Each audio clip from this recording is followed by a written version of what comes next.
Welcome to episode 3 of ShumKast. Welcome. Pretty light topic as per usual. Today, if you couldn't figure it out or if you didn't read the title, today we'll be talking about the horror genre. And it's funny you say light because we thought yesterday was going to be light. To that end, apparently that's my thing. That's my catchphrase, I guess, to that end. Yeah. And anyways, yesterday, the episode 2 was a bit long. It was long. That's a world record so far. Yeah, I mean, 2 episodes in, the second episode in, and we already hit almost 45 minutes. So, it may become the norm later, but we're striving to keep these shorter, like 15, 20 minutes. But yesterday, we went on a tangent. We got on a roll, and we just didn't know when to stop. But yeah, today we're gonna talk about horror and what we love about it, what we hate about it, and all the different facets and genres of horror. And right. So let's get into it. Let's get into it. I'll start off today because you usually start off. That's right. So it's weird. Some of these you're like, oh, that's not really horror, is it? I mean, we'll start off with the OG, Godzilla. So I mean, Gojira. Yeah, if we were to go the Japanese route, yeah, definitely Gojira. Yeah. But so if you look at the original Gojira from 1954, and then especially -1. Oh yeah, -1. They really. It was definitely horror. I They mean, made yeah, Godzilla a little monster. yeah, he was an asshole. He was not the hero. Not in the least. It was basically Jaws. Jaws is a kaiju. He was the fat boy. Yeah. So but you look at it. I mean, this is the GMK Godzilla, but you look at it, it's like that's not warm and cuddly. No, it's not. It's not like the Godzilla we know in Godzilla versus Kong. Yep. And all that. And then moving on to that, we had the big chap from the 1979 Ridley Scott Alien, which is near and dear to my heart. It's one of those, I grew up on Alien. I loved it ever since I first saw it. I think I was, how old? I think I was like maybe 6 or 7 where I actually watched it. That was the same age. Yeah, because I mean, obviously my parents would never take me to see it in the theaters, but I remember we got it on. It was on Beta actually. Beta Max. Jesus. Because we didn't have a VHS until 1984, maybe 84, 85. Only a handful of people will know what Betamax is. Yeah. So, but we had Alien, and I watched the crap out of it because I love the design of the Alien. H.R. Giger, amazing artist. But, definitely. I feel like they went into action more when Aliens came out. Like, it was very hardcore action film. Yeah, when Jim Cameron did Aliens, it definitely skewed more on the action, sci-fi action. Yeah. And departed from the horror aspect. I watched the documentaries for Ridley Scott talking about like what the premise, like the idea of like what the horror was, and I was like, huh, that's interesting. I never thought about it that way. But then when you upon rewatch and taking what he's talking about, it's basically a man getting essayed as opposed to a female. Didn't look at it like that. Yep, and that's basically what it is. Like, a man gets impregnated, not without permission. He's like. That's true. Yeah. That's how it goes. Yep. So. But I think they did return to horror in Romulus. They did in Romulus, and even in Prometheus, they returned to horror. Yeah. It was. I mean, yeah, there was action, but they, he definitely tried to bring back to the scary element of it. And then, from there we got the hunter, or the tracker. I just knocked off his tooth. That was my fault. Oh well, easy to put back. Yeah. But one of the tracker dogs from the movie Predators. Same universe, I guess, technically. We have a Bishojo statue of Pennywise, so it's basically a female version of Pennywise. It's for the gooners out there. But Yeah, Pennywise, another, and we also have your little plushy Pennywise over here. Yeah, they're not really scary looking. And another movie that's, it was a mix of horror and comedy. We have Gremlins, so we have Gizmo over here. Here they're making a Lego set of Gizmo. No, I did not hear about that. Yeah, that's coming out later this year. Mm. And apparently Leon made the cut again because Resident Evil obviously was a horror series. Yeah. And I'm not going to lie, the original Resident Evil on PlayStation, it's pretty scary. The first time I played it, when the dogs jump out, that was a good jump scare. However, the one that terrified me, and by terrify, as obviously I continued to play it, but it definitely made me stop for a minute. Because I was playing at night, and I had my PlayStation hooked up to my stereo, so I had like really good sound coming out. And it's the scene where you first encounter the hunters. It's because the way the hunters were introduced, they were just footsteps. It wasn't even footsteps. They just kind of like come out of nowhere, and you're just, all of a sudden you hear something, and you're like, "Oh, what the fuck was that?" And it comes out, and you're like, "Oh shit, I'm dead." I think in the remake they added footsteps. But the original Resident Evil, the hunters were terrifying. Yeah, I mean they still are. And unfortunately, we don't have anything from it, but we did, but you took it away. What? Silent Hill. Silent Hill, yeah. I mean, he's in a box, so yeah. He's already have all the figures laid out, so the box is a bit awkward to put out here. But yeah, Silent Hill, classic horror, really well done psychological horror game, and the remake was phenomenal. You haven't played it yet, huh? No, I haven't played it yet. Yeah, remake's really good. However, I have a funny Silent Hill story. So this was the original Silent Hill on PlayStation back in 1999, I think is when it came out. And my best friend George. Shout out to George. I was out at work, and he got back to the apartment, and he's like, "You know what? I want to play Silent Hill." Never played it before. It was his first time playing it. When he got home, it was still daylight outside, so he didn't turn on the lights in the apartment. Yeah. So all the light inside the apartment was just the natural light coming from outside the window. Yeah. So he's playing a good section at the beginning of the game, and it's still daylight in the game, so the light from the TV is filling the room with light. Yeah. So he didn't notice it got dark outside yet. Oh, yeah. All of a sudden, the sirens go off in the game. And if you played Silent Hill, you know what happens when the sirens go off. It means bad things. Bad things happen. And so the lights dim and go dark, and the whole apartment goes dark. He freaks out, throws a controller, turns off the game. I think to this day he's never finished it. Dang, he's that traumatized. It would freak me out as well, I think. I don't know if I would. It was a very surreal experience, though. But when I got back to the apartment, he told me about it, and my first reaction is I just laughed, and I still remember that story to this day. Yeah, me personally, I haven't dealt with that, especially in the remake. I feel like the remake is a lot less scarier than the original, because, in the previous episode I mentioned that the camera is a lot different. They went with the Resident Evil camera route, and I think what made Silent Hill special was the fixed camera angle, and what made it super scary was also the fixed camera angle, because you couldn't see where the enemies were unless they popped it in screen.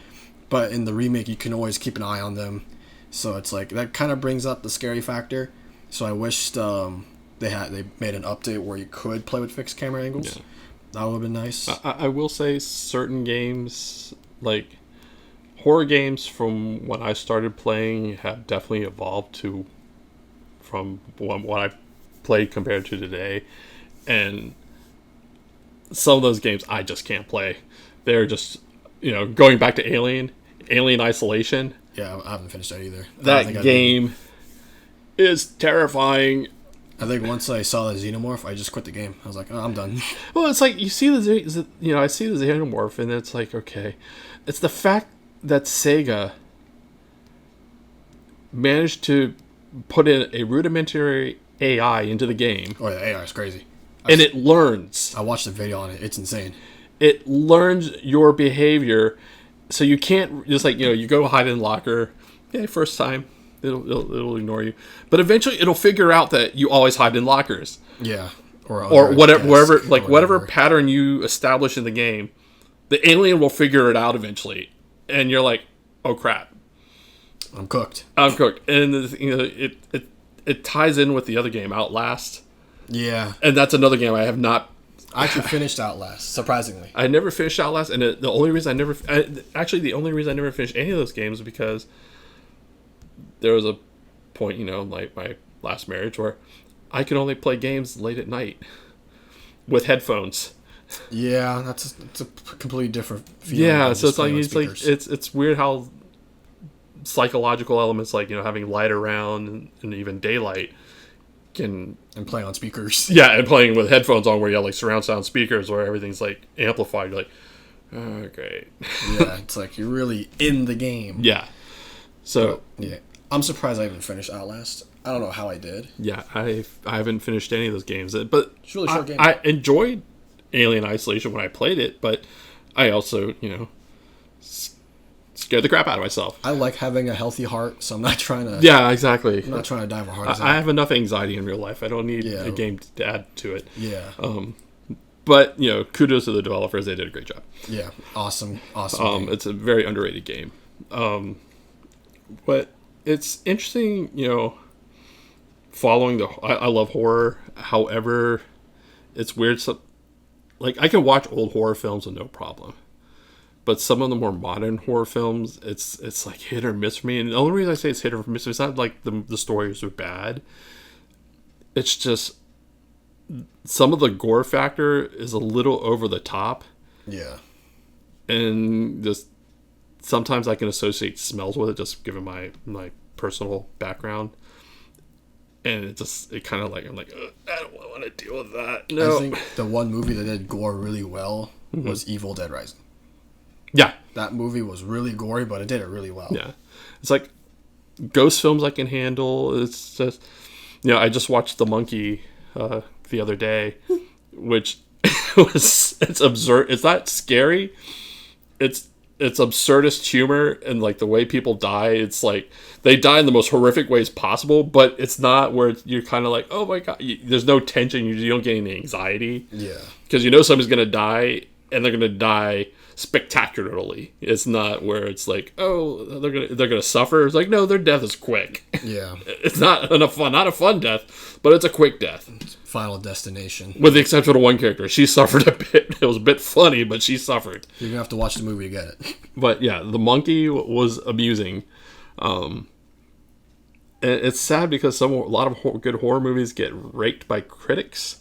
Yeah, that's true. But you look at the audience scores, like audience love it, and so it's funny. A lot of movies today, I look more at the audience score than the critic score because Critics can be biased, or like they. they are biased straight up. I mean, like if you see the critic score and the audience score are in parity, then you're like, okay, then this movie must be really good. Yeah. But a lot of times, like critics will just like there's like some sort of political reason, or they just They slam on a lot of movies. they're just being prudish about it, and then all of a sudden you look at the audience scores. Okay, the general public says it's really good. Yeah. But one horror movie that surprised me recently was Sinners. Sinners was really good. It was so good I watched it twice. Yeah, no, Sinners was. I mean, with the exception of one scene in the movie, which I felt kind of took you out of the setting. I rewatched since the rewatch. I kind of get why they did that, but it still took me out. And I understood why they did it. It's kind of one of those things like I think if you took it out of the movie would still hold up. Yeah. Oh yeah, for sure. I don't want to spoil the movie. I definitely recommend seeing Sinners. Yeah. If you haven't seen it, movie, I'm not a fan of vampire films. They can be weird. Vampire films, A little fruity sometimes. Vampire films as a genre, I'm just never really been a fan of. Like even going back to the original Nosferatu. Oh yeah. It's like Bram Stoker's Dracula and all that. It's like it's kind of like dragons for me. And like once I hear vampires, my eyes kind of glaze over. I'm like whatever. But I think they lean a little too much in fantasy for me. Yeah, I think that might be this it. can't exist. Yeah, but Sinners was definitely worth a watch. It's Sinners is really good. exceptionally good. So it's like, hats off to was that Ryan Coogler who directed it? I think so. Yeah. I'm not sure, but Michael B. Jordan's the GOAT. Yes, we definitely agree on that. I love him. Yep. And the one that's kind of got me worried right now is like there's rumors of a reboot of Gremlins. Reboot? Yeah. I haven't heard of that. Yeah. There's a rumblings like they want to bring back Gremlins. Wasn't there a sequel for Gremlins? There was a sequel, which terrible. They haven't learned. No, it's good. It's like one of those movies that's so bad it's good. It's camp. Okay. So it's not like Joker 2. It's definitely not Joker 2. Where it's just bad. I wish I could like the movie, but I just couldn't. Yeah. Joker actually kind of falls into the horror category to an extent. I mean, it's definitely it's psychological.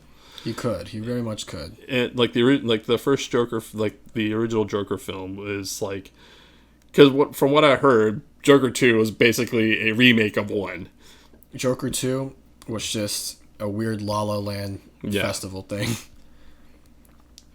It's a La La Land that shouldn't have been La La Land. Yeah. And, if we go to It, which is, we talked about in our last episode briefly, we just touched on it, but yeah, the first It, or like, we'll start with the 2017 one, or like the made for TV. Oh, okay, that one. Tim Curry It, which was, for its time was really, really good, and Tim Curry did an exceptional job as Pennywise. I've only seen the beginning clip when Georgie gets killed. Yeah, I mean, I will say that obviously because that was a made for TV, so the way Georgie dies in the teleseries is much different from the movie. They show it. Oh yeah, they show it. Yeah, they're not afraid.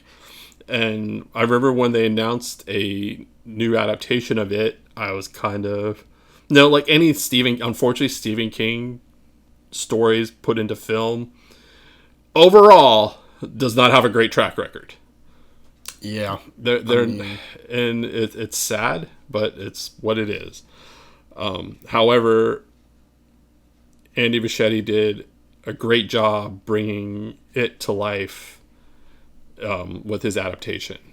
He was, for the most part, he within reason, he was faithful to the books. I mean, there's obviously one scene in the book that they kept out. Yeah, I don't think we should go into that. Well, we'll leave it at that. If you know, you know. If you know, you know. Exactly. If you read the book, you know which scene I'm talking about. Mm-hmm. They completely we're not going to touch that one. Stephen King, where was your brain? No, I understood where his brain was. It was loaded up on cocaine, but yeah, I don't know about that one. But I thought the first It was really good, but then the second one I didn't think was as good. I felt like it was kind of I mean, okay. I enjoyed it, but it didn't reach the heights that the first one did. Yeah, I agree.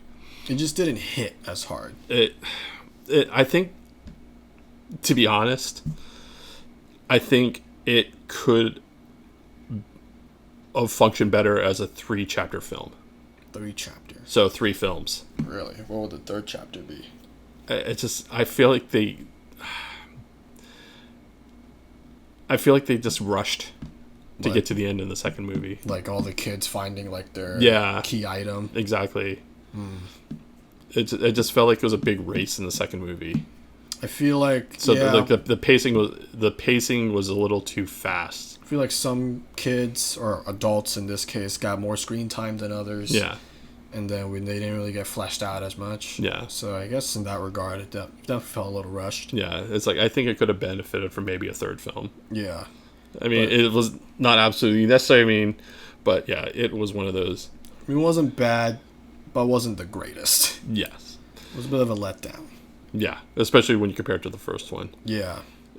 Yeah, but comparing horror films between my generation and your generation, it's funny how a lot of mine, from what I grew up with, a lot of them are considered classics. Yeah. But there's some, There's some that I think will eventually will probably become classics. Like like the first It will definitely become a classic. Sinners will definitely be a classic. I think that's going to be one of those films that's going to be like this is one of those films that is kind of like if you're a fan of horror or just a fan of good storytelling. Yeah, Sinners will definitely. And then, another great director who I never thought would be in the horror sphere. Jordan Peele with Get Out, Us, and Nope. They're all like pretty. I didn't think Nope was horror. I thought Nope was more suspense than horror. Yeah, but I think the other two films definitely leaned into more horror, especially Us. Yes, I think. Yeah, Us is definitely horror. Yeah. I love the fact that it takes place in Santa Cruz. That is a fun little area. It's just also kind of funny because there was another horror film, which was with vampires, that took place in Santa Cruz, which was The Lost Boys. I never heard of it. I wouldn't know. But I think another movie that will come down to being a classic would be the Conjuring series. I would say some of the films in the Conjuring series. I think 1 and 2 would definitely be 1 and 2 a classic. Yeah. I think 2 more than 1. I think The Conjuring 2 was the strongest out of the... I think a lot of people agree with that. Yeah. 2 is like definitely the best one, and then 1's like a close second. The one that I think is a bit of a travesty, which is sad because they set up the character so well, was the Nun series. Yeah. I mean, I watched the second one recently. Mm-hmm. I thought the second one was a lot better than the first one. Mm-hmm. In terms of color grading, how it was shot, the story, and like everything else. I thought it was a lot better than the first one. However, what let me down, this is an older film, so I'm going to get into a little bit of spoiler territory, because it did come out like last year or 2 years ago. It came out last year, I believe. Yeah. So, if you have watched The Nun 2, you know what I'm talking about. But, spoiler warning. So, The Nun 2 can be completely skipped. Okay. The story would still make sense because they don't really get to how and why Frenchie or Maurice was with the Warrens. Mm-hmm. That whole movie was just about what happened after Nun, and that was it. Mm-hmm. You could completely skip the second film, and everything would still make sense. Mm-hmm. And then, like, the ending for the second movie, I feel like they tried to do a cliffhanger, but they failed at it. Mm-hmm. Like, heroes win the day, and then the ending was like, they don't really allude to a cliffhanger that well. It's just like, end, that's it. So the second movie's ending was a bit of a letdown, but overall, I thought the second Nun was really good. Yeah. And it's like another set of films that, like, they're not directly related, but they kind of fall into like a subcategory of the horror genre, which the original I loved to death, which is The Exorcist. And I remember that one terrified you when you were a child. When I was a child. Well, when you watch it as an adult, it's not scary to me. Yeah. I think as a parent, it's scary. Like, they're like, especially if you watch the extended edition, there are definitely elements in there that definitely kind of pop out at you. Yeah. And I think the what makes Exorcist even scarier. I mean, there was the visual elements, which were it's like hit or miss. Yeah. There are some parts of visual elements were strong those, but what made it really stand out though is the sound. The sound, yeah. But within that genre or subgenre, I guess, of like exorcisms, like we had the Pope's Exorcist, which came out a few years ago. That was when I'm trying to remember the plot. That was with literally it was with Russell. He was in Gladiator. Oh, okay, yeah, I know what you're talking about. Yeah. He was like the funny. Funny guy. He was basically the fun. Yeah, but yeah, he was literally he worked for the Pope. Yeah. Directly under the Pope, and that's how he got to the Pope's Exorcist, which wasn't a bad film. It wasn't great, but it wasn't horrible. I mean, I liked it. Yeah, I know. Like I said, I enjoyed the film, but it wasn't like it's not like peak horror. No, it definitely won't reign supreme, but it's a fun watch. However, like anything, like I'm interested in exorcism related because that's kind of like a real thing. Yeah. So it's kind of like it touches on a real world topic because exorcism does exist within the Catholic Church. They still do produce they still do perform exorcisms. So it's like I do enjoy films that touch upon exorcism. Like another film which came out, I want to say maybe like 15 years ago. I can't remember exactly. Exorcism Emily Rose. Which was again that was a real case, wasn't it? Or was it? Because I remember it's based off a real case loosely, but okay. It's kind of like the way I think the Conjuring 3 was kind of trying to copy that format of where it takes the story itself is like taking place in a courtroom, and they're like really and the movie's being played out through like reenactments as they're discussing it through the court. Yeah. Because the girl died, spoiler, the girl dies, and the exorcist is being put on trial because being blamed for her death. Yeah. Yeah, I mean, it's definitely interesting. Which is funny, though, because there was a TV series on Fox, The Exorcist, which was basically taken from the universe from the original Exorcist back in the 70s. Yeah, it was a good TV show. It was a great TV show. But too bad they canceled it. They canceled it, and they're building up a lot.